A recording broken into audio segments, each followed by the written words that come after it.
नमस्कार आदाब दोस्तों, हिंद वॉइस में आपका स्वागत है। मैं हूं इकराम। बात करते हैं बीजेपी के युवा सांसद तेजस्वी सूर्य के बारे में। आप लोग अच्छी तरह से जानते हैं, अपनी बयानबाजी के लिए जाने जाते हैं, खासकर जब एक समुदाय के खिलाफ ज़्यादातर बोलते हैं।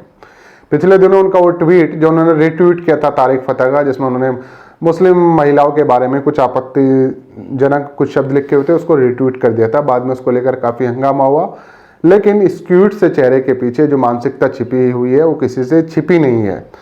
वो अपने बयानबाजी के लिए अक्सर जाने जाते हैं। अब एक नया ताज़ा मामला सामने आया जहां पर उन्होंने अपनी ही कुछ नेताओं के खिलाफ भ्रष्टाचार के आरोप लगाए हैं। अपनी पार्टी के जो लोग हैं उनके खिलाफ कुछ भ्रष्टाचार के आरोप लगाए हैं।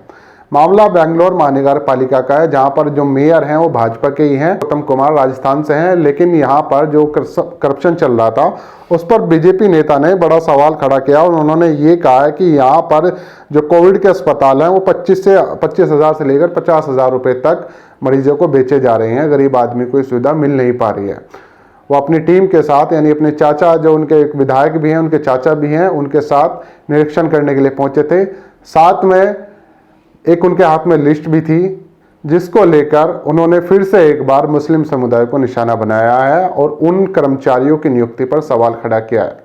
यहाँ पर तकरीबन 205 कर्मचारी थे, जिनमें तकरीबन 17 जो कर्मचारी थे वो मुस्लिम समुदाय से आते थे। उन्होंने सबका एक एक करके नाम पढ़ा और उसके बाद जो उनके चाचा थे, जो उनके विधायक भी हैं इसी बेंगलुरु से, तो उन्होंने ये कह दिया कि मदरसा छाप लोगों को आपने भर्ती कैसे करी।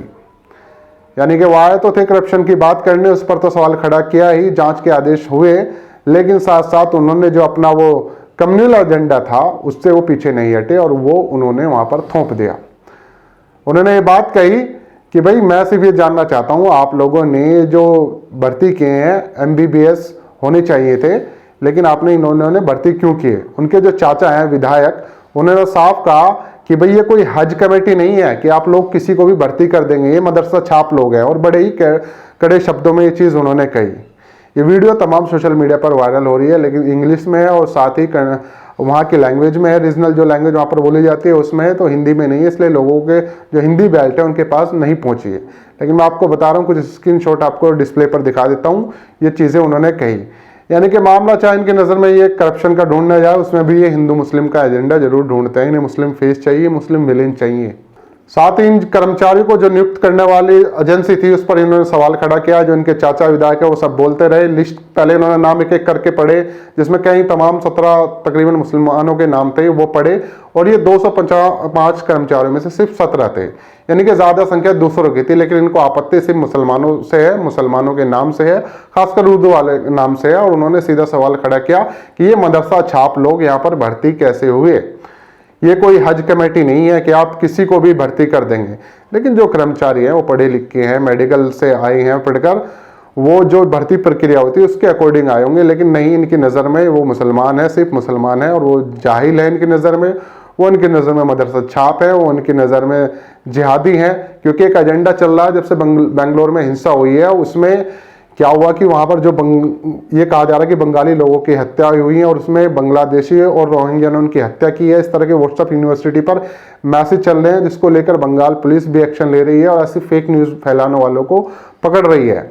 उसमें इन 17 कर्मचारियों का नाम जोड़कर ये वायरल किया गया। साथ साथ इसके अलावा कुछ ऐसी लिस्ट बनाई गई, जैसे बेंगलोर में जो मुस्लिम विधायक आए हैं, या फिर अभी तमिलनाडु में चुनाव हुए हैं, केरल में चुनाव हुए हैं, या असम में चुनाव हुए हैं, उन सब मुस्लिम विधायकों के नाम डालकर ये चीज़ें वायरल की जा रही हैं कि देखिए ये चीज़ तो अभी शुरुआत है, इनके नाम पढ़े गौर से और आने वाला अपना भविष्य देखिए, हिंदुओं का भविष्य देखिए। इस तरह की चीज़ें हो रही हैं लगातार। और यहाँ पर तेजस्वी जो सूर्य हैं वो भी उसी व्हाट्सएप यूनिवर्सिटी के पढ़े हुए आज नजर आते हैं, क्योंकि वो जो लिस्ट लेकर आए हैं उसमें सिर्फ 205 कर्मचारियों में सिर्फ मुस्लिम नेम थे और वो एक एक करके पढ़ा है। उसके बाद जो उनके चाचा हैं विधायक, वो उन्होंने उस मैडम को जो वहाँ पर जिससे बात कर रहे थे उसे धमकाया। और साथ ही जो आयुक्त थे वहाँ पर सरफराज खान, उसको भी सोशल मीडिया पर एक तरह से बाद में निशाना बनाया गया। सरफराज खान नगर निकाय के आयुक्त हैं। बाद में सरफराज खान ने कमिश्नर प्रमुख कमल पंत को इसकी शिकायत की कि देखिए ये क्या हो रहा है। उन्होंने जांच के आदेश दे दिए हैं, लेकिन फिलहाल ये जो जहर घोला जा रहा है वो आप लोगों के सामने है। व्हाट्सएप यूनिवर्सिटी पे जिस तरह के आजकल मैसेज वायरल हो रहे हैं, खासकर बंगाल चुनाव के रिजल्ट के बाद वो हम सबसे छिपे नहीं हैं। आप लोगों को क्या कहना है नीचे कमेंट कर सकते हैं, साथ ही इस खबर को ज़्यादा से ज़्यादा शेयर कर सकते हैं। मिलते हैं फिर किसी और एपिसोड में।